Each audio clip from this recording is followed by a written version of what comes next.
Bismillahirrahmanirrahim. Assalamu alaikum students. This is a lecture of 23rd December 2020. The day is Wednesday.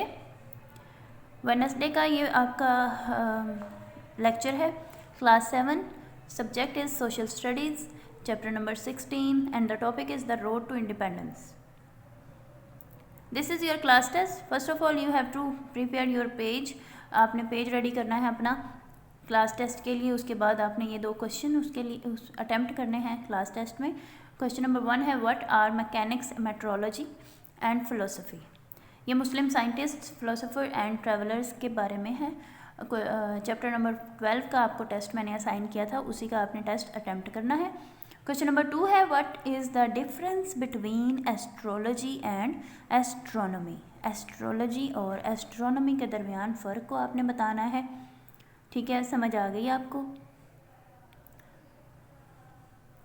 Next, ये reading है. हम reading करेंगे इसकी, इस पेज की. द रोड टू इंडिपेंडेंस, आज़ादी की तरफ रुझान या आज़ादी की तरफ जो राह है उसकी तरफ जो भी हमने काम किए आज़ादी हासिल करने के लिए, हमारे आबा व अजदाद ने या हमारे रहनुमा जो भी थे उन्होंने जो काम किए आज़ादी हासिल करने के लिए, आज़ाद मुल्क हासिल करने के लिए, उसके बारे में ये चैप्टर है. चैप्टर नंबर 16 है. You know that the Montagu Chelmsford reforms. ये रिफॉर्म्स जो हैं ये सियासी इस्लाहात हैं मॉन्टेग-चेम्सफोर्ड की. द रिफॉर्म्स ऑफ 1921, सियासी इस्लाहात जो 1921 की हैं, एज दे वर नोन, जैसा कि वो जानते थे, were the third major step towards independence. ये तीसरा बड़ा स्टेप था टूवर्ड्स इंडिपेंडेंस, आज़ादी की तरफ. टूवर्ड्स इंडिपेंडेंस, आज़ादी की तरफ. दे प्रोपोज्ड, उन्होंने तजवीज़ दी द फॉलोइंग मेजर्स, कुछ फॉलोइंग मेजर्स जो आगे दिए गए हैं. फॉलोइंग मेजर्स उनको कहते हैं जो कि आगे उन्होंने इस्लाहात के लिए जो भी तरतीब या कुछ भी किया है उन्होंने अपने जो उनके मामलात हैं उनके बारे में. The central assembly was to be set up for India. Central assembly, मरकज़ी असम्बली जो कि सेट की गई थी इंडिया के लिए विद 144 मेंबर्स, जिसमें 144 मेंबर्स थे, अरकान थे. Of whom 103 were to be elected by the people, जिनमें से लोगों के ज़रिए 103 लोगों को सिलेक्ट मुंतखब किया जाना था, इलेक्टेड मुंतखब किया जाना था. The assembly could make laws but the viceroy could. The assembly जो थी वो भी कानून बना सकती थी, but the viceroy could. Viceroy सूबेदार हम जिसको कह सकते हैं, नाज़िमुल मुल्क होते हैं, उनको हम कह सकते हैं कि वो भी कर सकते थे. अंडर सर्टन सर्कमस्टांसेस, अंडर नीचे सर्टन सर्कमस्टांसेस, लाजमी हालात जो हैं, सर्टन लाजमी सर्कमस्टांसेस हालात, उनके नीचे रहकर. Veto forbids them. वीटो वो होती है यूएनओ की सलामती मजलिस जो होती है, उसके 5 बड़ों का ये हक कि वो किसी तहरीक पर राय शुमारी या बहस कर सकें, उसको हम वीटो कहते हैं. क्या हमने कहा? यूएनओ की सलामती मजलिस, उसके 5 बड़े जो अरकान होते हैं उनका ये हक होता है कि वो किसी तहरीक पर राय शुमारी या बहस कर सकें, उनको वीटो कहते हैं. तो वीटो फॉरबिड्स देम, वीटो ने इनको फॉरबिड कर दिया, इसके बारे में मना कर दिया. The assembly could make laws but the viceroy could. Under certain circumstances veto forbid them. Assembly जो थी वो कानून बना सकती थी, बट द वायसराय कुड, लेकिन वायसराय ने बनाया. Under certain circumstances veto forbid them, कुछ लाजमी हालात के नीचे वीटो ने उनको मना किया जो कि वायसराय बना सकती थी उनको. All provinces would have mainly elected assemblies to run health, local government, agriculture, education and transport.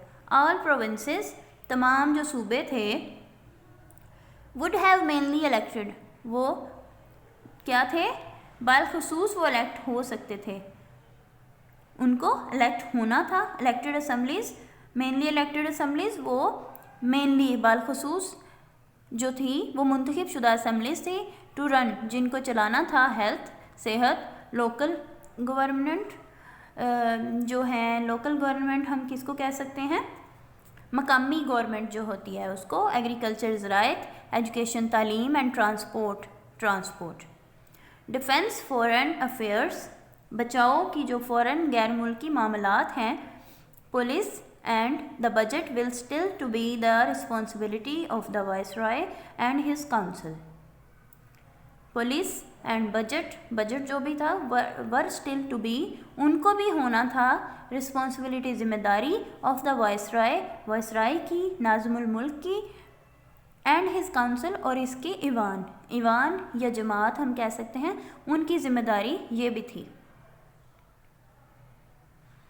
There were to be 2 or 3 Indian members of the Viceroy's close inner cabinet. Viceroy के close inner cabinet, जो उनका अंदरूनी cabinet था, उसके member जो थे, there were to be 2 or 3 Indian members, वहाँ 2 या 3 इंडिया के अरकान होने थे। The Congress rejected the proposal and the future battle lines seems to be drawn up. Congress ने ये रिजेक्ट कर दिया इस प्रपोजल को, and the future battle lines, और मुस्तकबिल को जो बैटल लाइन्स थी, जो जंग थी, जो लड़ाई थी, वो नज़र आ रही थी टू बी ड्रान अप, बराबर, उसकी बराबर की सूरत हाल नज़र आ रही थी। The moderate Hindu leader, moderate एतदाल पसंद हिंदू लीडर जो था उसका नाम था गोखले, जैसे कि हमने सुना भी हुआ है Gokhale, who wanted to work with the Muslims, जो कि मुसलमानों के साथ काम करना चाहते थे, हैड डाइड अर्लियर, वो जल्दी ही वफात पा गए। द एक्सट्रीमिस्ट तिलक, जिसका नाम तिलक, एक्सट्रीमिस्ट सियासी या मजहबी अमूर में जो लोग बहुत शिद्दत पसंद होते हैं उनको हम कह सकते हैं extremist. Tilak who demanded total Hindu supremacy, जिन्होंने डिमांड की, मुतालबा किया टोटल हिंदू सुप्रीमेसी, मुकम्मल तौर पर हिंदुओं की बरतरी का मुतालबा उन्होंने किया था। वॉज द नेक्स्ट लीडर, वो अगले लीडर थे। On the Congress side were Gandhi, Congress के तरफ गांधी थे, नेहरू एंड तिलक थे, and on the Muslim side और मुसलमानों की तरफ Mohammad Ali Jinnah and sir Mohammad Iqbal. Mister Jinnah still hoped for the two side to work together, mister Jinnah जो थे उनको अभी तक ये उम्मीद थी कि वो दोनों तरफ से मुकम्मल इकट्ठे होकर काम करें। एंड प्लेयर्डेड, उन्होंने क्या किया, वकालत भी की। उन्होंने किस लिए वकालत की, एट द कॉन्फ्रेंस इन 1929, 1929 में जो कॉन्फ्रेंस हुई थी उसमें उन्होंने वकालत की, फॉर देम टू यूनाइट, उनके लिए कि वो मुत्तहिद होकर काम करें, मुत्तहिद रहने के लिए उन्होंने इस चीज़ की वकालत की या इस चीज़ की तरफ उन्होंने कुछ दरख्वास्त की। बट द कांग्रेस रिजेक्टेड, लेकिन कांग्रेस ने रिजेक्ट कर दिया इसको, रिजेक्ट कर दिया इसको, wanting complete power for the Hindus, और वो चाहते थे मुकम्मल ज़ोर, मुकम्मल ताकत या क़ुव्वत चाहते थे हिंदुओं की, हिंदुओं के लिए वो मुकम्मल ताकत और क़ुव्वत चाहते थे, इसलिए उन्होंने, कांग्रेस ने इस बात को रिजेक्ट कर दिया, इसका इनकार कर दिया। So this is your diary, you have to do reading of page number 76 of chapter number 16। आप लोगों ने क्या करना है, चैप्टर नंबर 16 की आपने रीडिंग करनी है, पेज नंबर 76 की। Thanks for listen this lecture. अल्लाह हाफिज़।